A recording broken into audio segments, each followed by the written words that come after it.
Greetings, brothers and sisters in Christ. We've come to the 5th Sunday of Ordinary Time. We are still working our way through the beginning of the Gospel of Mark. Today, on leaving the synagogue, Jesus entered the house of Simon and Andrew with James and John. Simon's mother-in-law lay sick with a fever. They immediately told him about her. He approached, grasped her hand, helped her up.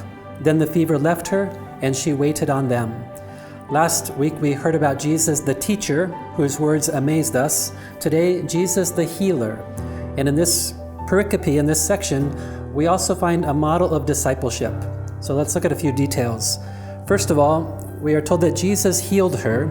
The word in Greek for healing is soma, and that's also the root of the word for salvation. So in other words, to be saved means to be healed. Jesus is the great healer. And so we might think about heaven that way. Heaven is where everyone gets healed.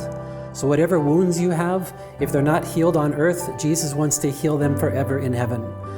Wounds and relationships that have been broken here on earth, pray that they be healed in heaven.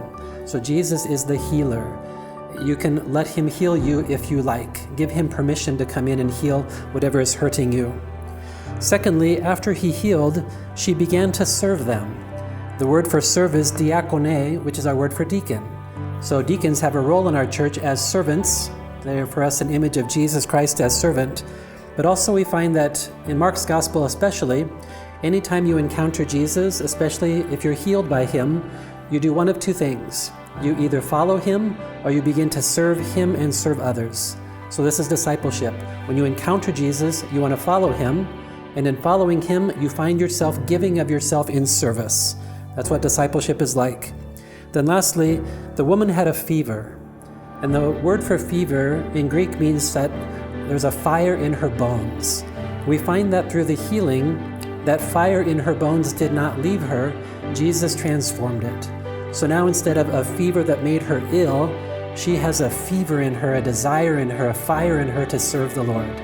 That's what discipleship does. It makes you come alive. It fills you up with something you cannot do on your own. And when you spend your life selflessly serving someone else, especially when we begin to serve God and God's desire and God's will for your life, you get filled up with life because you're sharing in divine life. So Mark is doing more than reporting a story. He's telling us about discipleship. At the end, Jesus went out to various towns and continued to do the same. This Sunday, he's coming to your church, and at Mass, he will do that with you if you let him.